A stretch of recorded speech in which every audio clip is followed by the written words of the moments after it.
Good morning guys, welcome to Shivansh commerce coaching classes.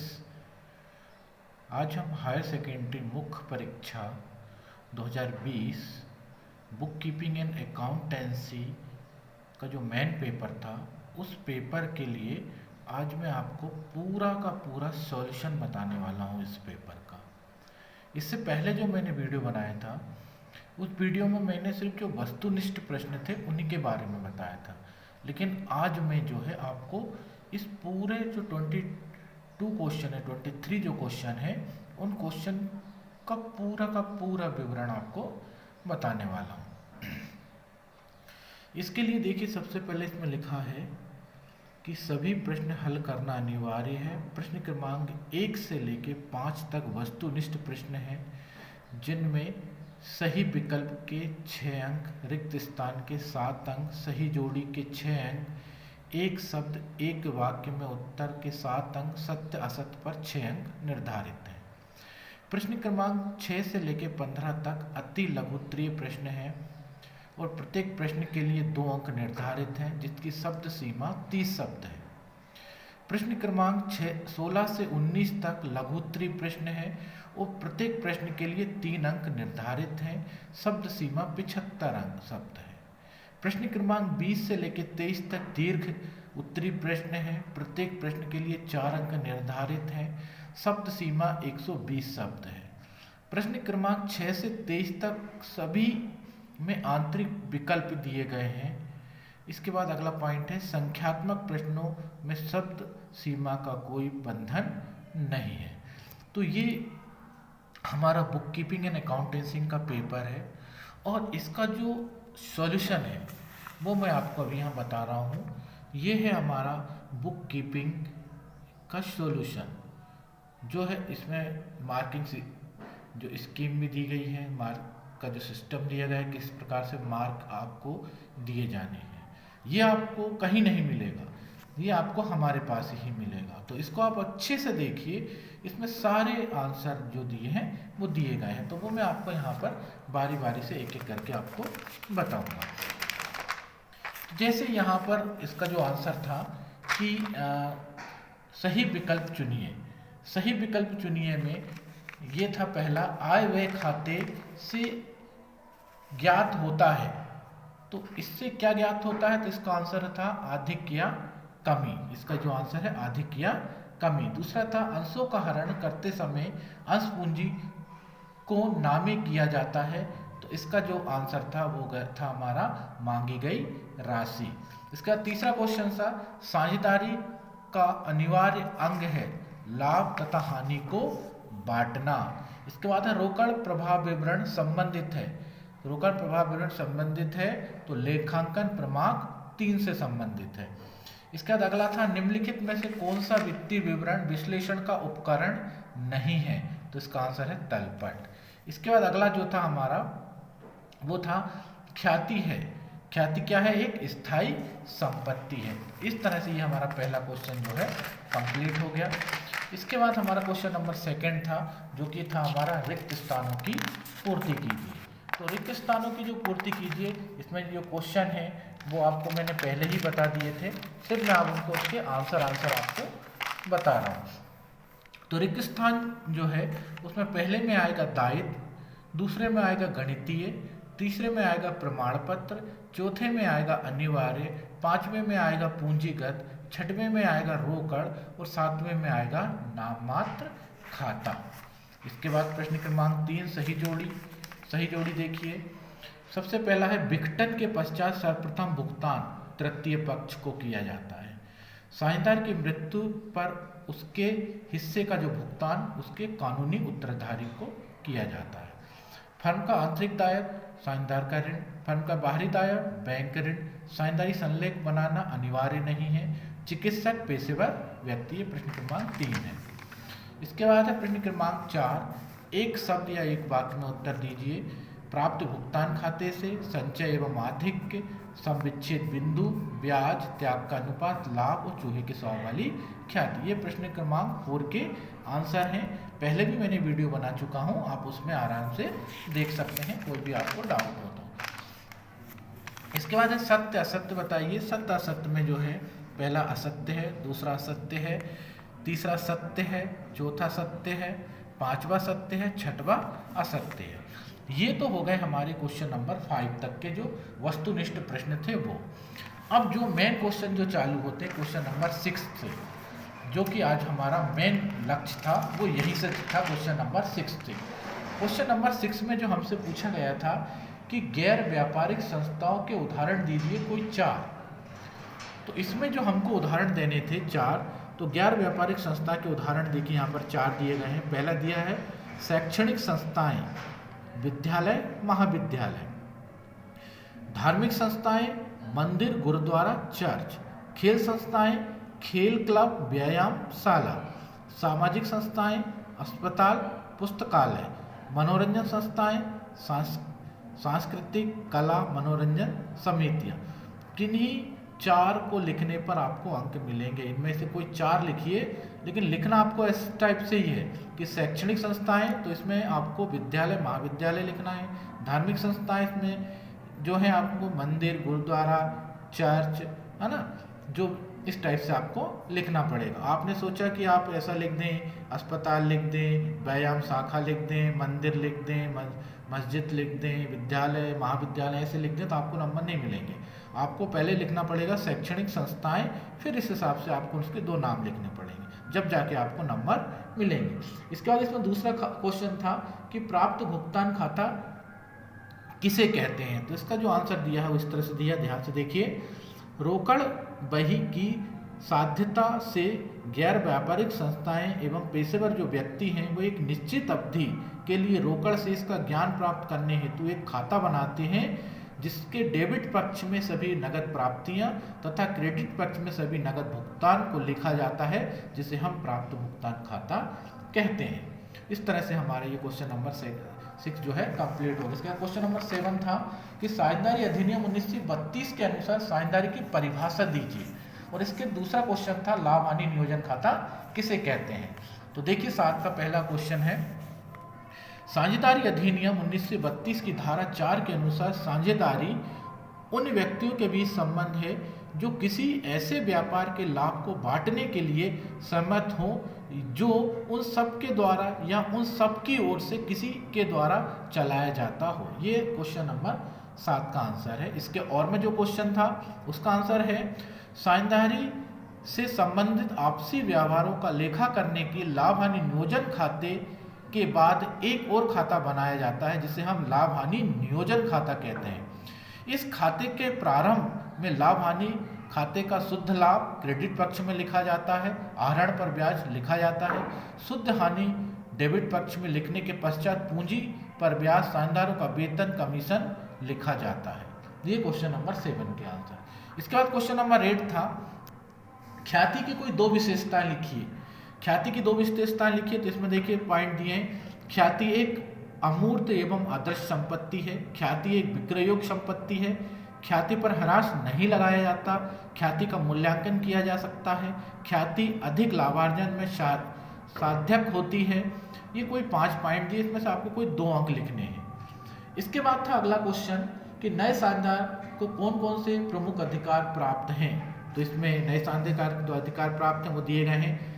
नए साझेदार के अधिकार क्या क्या हैं। पहला है फर्म की संपत्ति में अधिकार, फर्म के लाभ में अधिकार। ये इसके आंसर थे। इसके बाद क्वेश्चन नंबर 9 था।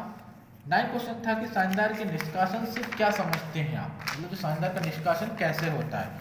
तो उसका आंसर देखिए, भारतीय साझेदारी अधिनियम 1932 की धारा 33(1) के अनुसार यदि कोई साझेदार साझेदारी ठहराव के विरुद्ध कार्य करता है तो शेष साझेदारों द्वारा बहुमत से उसे फर्म से निकाला जाता है, साझेदारी का निष्कासन कहलाता है। निष्कासन सद्भाव से एवं फर्म के हित में होना चाहिए। इसके बाद अगला क्वेश्चन था, लाभ प्राप्ति का अनुपात किसे कहते हैं।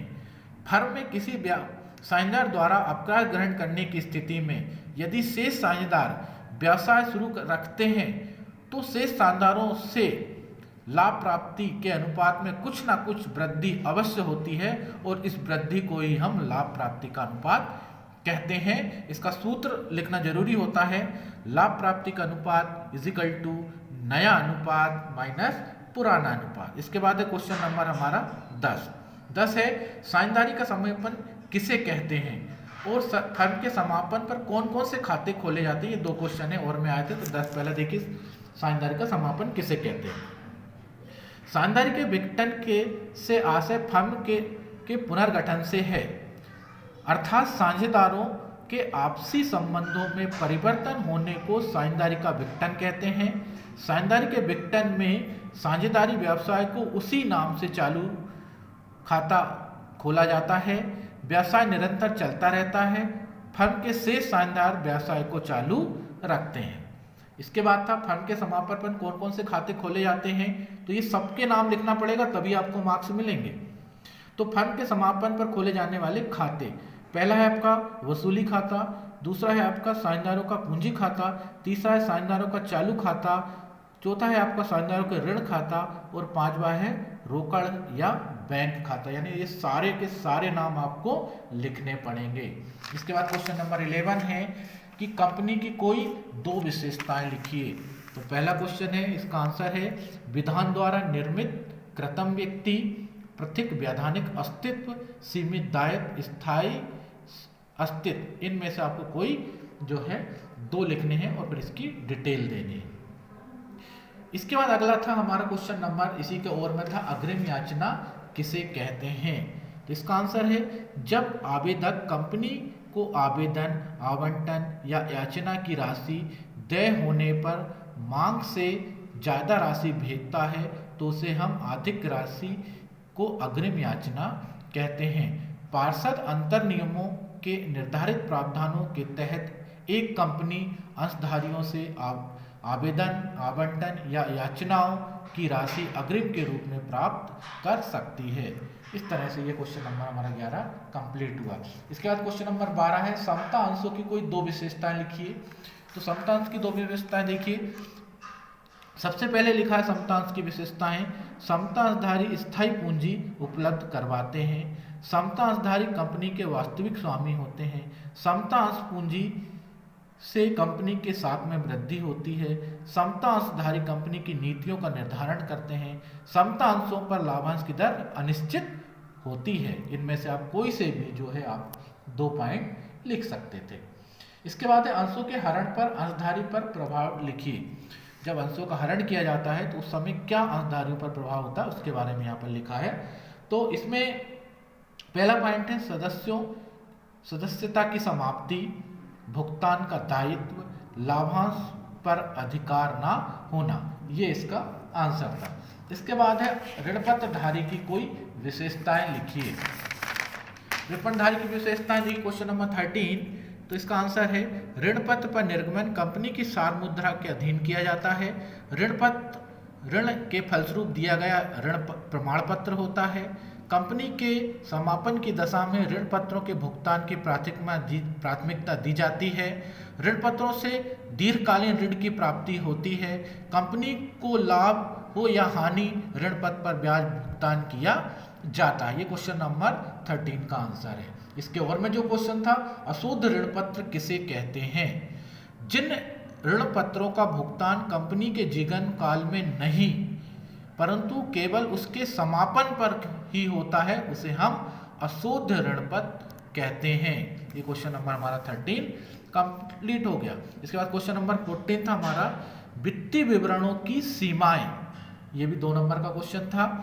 तो सूक्ष्मता का अभाव, केवल मौद्रिक तथ्यों का समावेश, ऐतिहासिक प्रलेख, दिखावटीपन, तथ्य एवं अनुमान, स्थायी समय अवधि, ये क्वेश्चन नंबर 14 का हमारा आंसर था।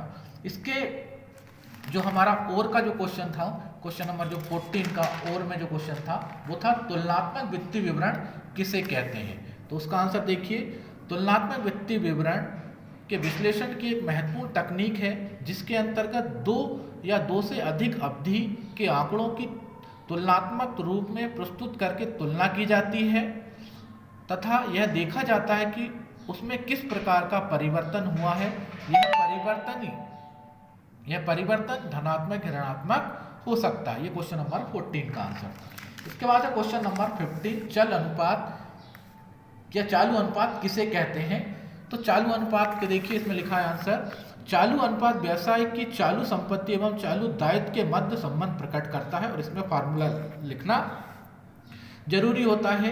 चालू अनुपात इज इक्वल टू चालू संपत्ति या अपॉन चालू दायित्व। इसके और में एक क्वेश्चन आया था, वो था कि रोकड़ बहाव विवरण किसे कहते हैं। उसका आंसर देखिए क्या लिखा है। रोकड़ प्रवाह विवरण एक अवधि विशेष की रोकड़ प्राप्ति एवं रोकड़ भुगतानों का एक विवरण है जिसमें रोकड़ अंतर्वाह एवं रोकड़ बहिर्वाह का अध्ययन किया जाता है, अर्थात रोकड़ किन किन स्रोतों से प्राप्त हुई है एवं रोकड़ का उपयोग कहाँ कहाँ किया जा रहा है, ये इसका आंसर था। इसके बाद है क्वेश्चन नंबर 16, आय व्यय खाते की विशेषताएं। पहला क्वेश्चन है इसका, इसमें पहला पॉइंट है, इसमें सभी आगमगत एवं आय एवं आगमगत व्यय लिखे जाते हैं। इसमें चालू वर्ष के आय व्यय का लेखा किया जाता है। इसके नाम पक्ष डेबिट पक्ष में व्यय, जमा पक्ष यानी क्रेडिट पक्ष में आय लेखा किया जाता है। इसमें समायोजन को शामिल किया जाता है। इस खाते का नाम शेष घाटा और जमा शेष बचत को दर्शाता है। इसमें पूंजीगत मदों को शामिल नहीं किया जाता। ये क्वेश्चन नंबर 16 का था। 16 के और में एक जो हमारा निम्नलिखित सूचनाओं के आधार पर 31 दिसंबर 2018 को डीबी क्लब का प्राप्त भुगतान खाता बनाइए, जिसमें 1 जनवरी को रोकड़ शेष 20,000, प्रवेश शुल्क 5,000, वेतन दिया 2,000, पुस्तकों पर 5,000 और विविध व्यय 2,500 रुपये दिया गया था, जिसका यहाँ पर आंसर मैं दिखा रहा हूँ आपको। तो देखिए इसका आंसर था received and payment account DB club for the year ending 31 December 2018। Received amount payment account, received में to balance BD 20,000, to entrance fees 5,000, दोनों का total 25,000। By salary 2,000, purchase of books 5,000, miscellaneous expenses 2,500, 25,000 में से इस total को हमने minus किया तो बाय बैलेंस सीडी हमारा 15,500। अगर इस तरह से आपने इस क्वेश्चन को किया होगा तो आपको निश्चित ही पूरे मार्क्स मिलेंगे। अब हम बात करते हैं क्वेश्चन नंबर 17 की। 17 जो क्वेश्चन था कि साझेदार की अवकाश ग्रहण करने के क्या कारण है, कि कोई साझेदार कब अवकाश ग्रहण कर सकता है। तो उसके कारण दें वृद्ध अवस्था के कारण, अस्वस्थता के कारण, फर्म द्वारा निरंतर हानि उठाने पर, साझेदार के दिवालिया या पागल होने पर, साझेदार देशद्रोही घोषित होने पर, अन्य साझेदारों के मध्य मतभेद की स्थिति होने पर। इनमें से कोई आपको 3 बिंदु का वर्णन करने पर आपको अंक मिलेंगे। पॉइंट तो लिखना ही, साथ में उनका विवरण भी करना है। इसके बाद अगला था इसी का था पुनर्मूल्यांकन खाता एवं वसूली खाता में अंतर लिखिए। इसमें है अंतर का आधार दिया है, पुनर्मूल्यांकन खाता दिया है, वसूली खाता दिया है, समय दिया है, प्रभाव दिया है, व्यय दिए, पुनरावृत्ति दी है, उद्देश्य दिए हैं। इधर पुनर्मूल्यांकन खाता दिया है, इस साइड दिया है वसूली खाता। नए साझेदार के प्रवेश, मृत्यु या निवृत्ति के समय बनाते हैं इसको, और ये फर्म के समापन के समय बनता है। प्रभाव में दिया इस खाते को बनाने के बाद फर्म का व्यवसाय चालू रहता है, इस खाते के बनाने के बाद फर्म का व्यवसाय बंद हो जाता है। व्यय, पुनर्मूल्यांकन पर कोई व्यय नहीं होता, वसूली पर व्यय होता, जिसे वसूली व्यय कहते हैं। पुनरावृत्ति, इसकी पुनरावृत्ति हो सकती है, वसूली खाते में पुनरावृत्ति नहीं हो सकती। उद्देश्य, इसका उद्देश्य संपत्ति और दायित्व का पुनर्मूल्यांकन होता है। इसका जो उद्देश्य जो होता है विघटन पर संपत्तियों की बिक्री व दायित्व के भुगतान से होने वाले लाभ हानि को ज्ञात करना। इसमें से भी आपको कोई 3 बिंदु लिखने हैं जिस पर आपको अंक दिए जाएंगे। इसके बाद है क्वेश्चन नंबर 18, पूर्वाधिकार अंशों के प्रकार। इसके पूर्वाधिकार अंशों के जो प्रकार हैं वो देखिए यहाँ दिए गए हैं। पूर्वाधिकार अंशों के प्रकार: संचयी पूर्वाधिकार, असंचयी पूर्वाधिकार अंश, भागयुक्त पूर्वाधिकार अंश, अभागयुक्त पूर्वाधिकार अंश, परिवर्तनशील पूर्वाधिकार अंश, अपरिवर्तनशील पूर्वाधिकार अंश, शोध्य पूर्वाधिकार अंश, अशोध्य पूर्वाधिकार अंश। इसमें से आपको सारे के सारे ही नाम लिखने थे क्योंकि इसमें प्रकार पूछे गए थे। इसके बाद अगला जो क्वेश्चन था वो था हमारा जनरल एंट्री था कि महाजन, देखिए क्वेश्चन था हमारा, महाजन लिमिटेड से जनता ने 10 रुपये वाले 30,000 समतांश निर्गमित किए। संपूर्ण राशि एक मुफ्त प्राप्त हो गई। कंपनी की पुस्तकों में आवश्यक जनरल प्रविष्टि कीजिए। तो इसके लिए देखिए इस तरह से इसका सॉल्यूशन था। Serial number, particular, LF, amount, bank account debit to equity share holder account, equity share holder account debit to equity share capital, 3 lakh total 6 lakh. इस तरह से हमारा क्वेश्चन नंबर 18 कंप्लीट हो गया। इसके बाद क्वेश्चन नंबर हमारा 19 था कि एक अच्छे वित्तीय विवरण के आवश्यक गुण लिखिए कोई 3, या वित्तीय विवरण के विश्लेषण के उद्देश्य लिखिए। ये तो हमारा क्वेश्चन नंबर 19 है। तो उसको 19 के देखिए क्वेश्चन नंबर, तो यहाँ पर था एक अच्छे वित्तीय विवरण के आवश्यक गुण। पहला है प्रासंगिकता, सरलता, बोधगम्यता, तुलना करने योग्य, पूर्णता, यथार्थता, शीघ्रता। इसमें से आपको कोई से भी 3 बिंदु लिखने थे। इसके बाद इसका जो ओवर में क्वेश्चन था कि वित्तीय विवरण के विश्लेषण के उद्देश्य, पहला था व्यवसाय की उत्पादन क्षमता का निर्धारण, प्रबंध की कुशलता, तुलनात्मक अध्ययन, वित्तीय सदृढ़ता का ज्ञान, सुरक्षा तथा शोधन क्षमता का अध्ययन, प्रवृत्ति की जानकारी, बिंदुओं के वर्णन का अंग। ये इसका क्वेश्चन था। इसके बाद क्वेश्चन नंबर 20 था जो हमारा क्वेश्चन नंबर जो 20 था कि साझेदारी संलेख के अभाव में लागू होने वाले नियम का उल्लेख कीजिए।